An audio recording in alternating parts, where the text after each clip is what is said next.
Assalamualaikum warahmatullahi wabarakatuh. Baik, di sini saya akan menjelaskan teknik-teknik aspirasi suprapubik.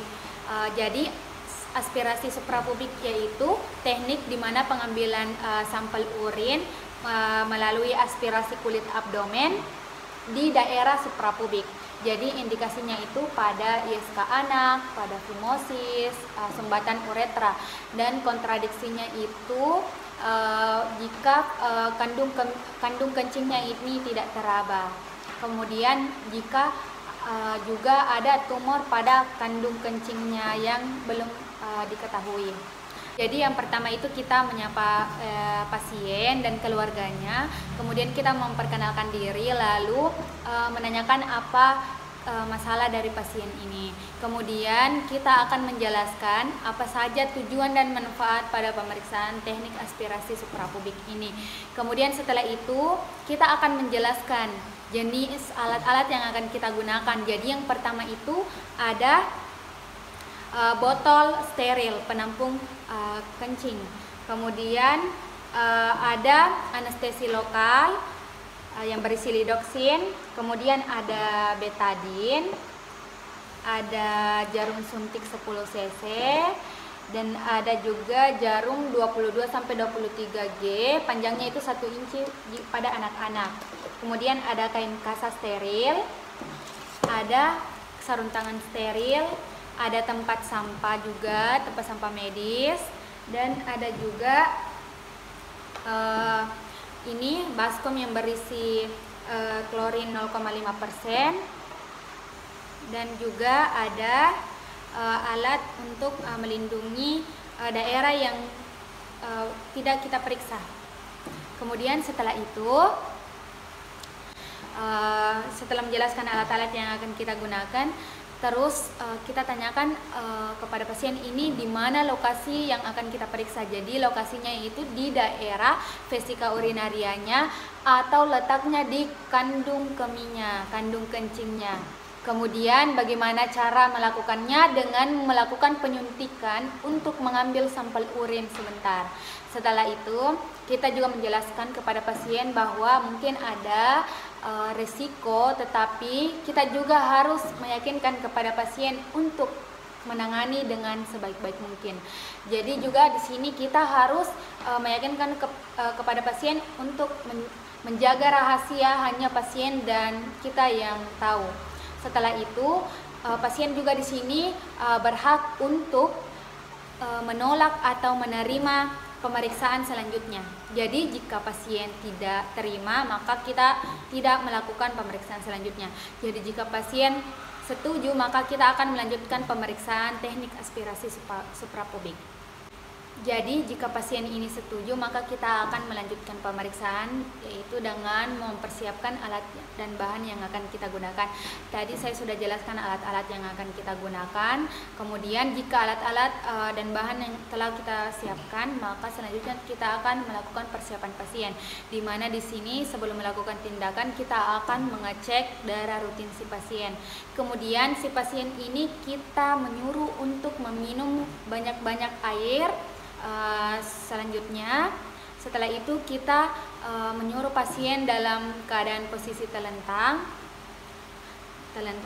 Setelah itu kita mengecek di daerah kandung kemihnya apakah sudah terisi penuh atau belum, atau juga jika ada tersedia alat USG, kita bisa melihat dengan menggunakan alat tersebut.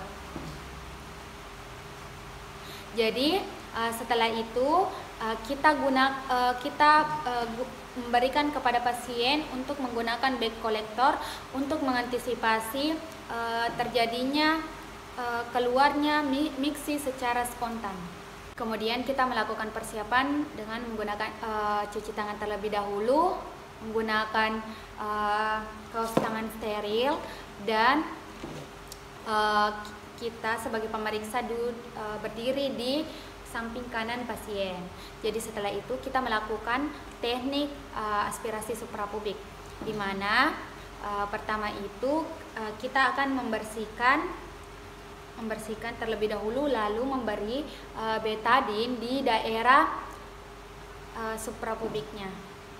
sini. Kemudian setelah itu kita gunakan kepada pasien ini untuk memakai dok steril. Jadi hanya daerah yang akan kita periksa yang terlihat. Setelah itu kita ambil garis di tengah 0,5 sampai 1 cm di atas simfisis pubisnya. Jadi bila perlu di anestesi lokal di daerah tindakan, jadi kita menggunakan krim anestesi lokal. Kemungkinan kita menunggu sekitar 5 menit agar si pasien ini tidak merasakan sakit pada saat kita lakukan tindakan. Setelah itu kita ambil jarum suntik 23G.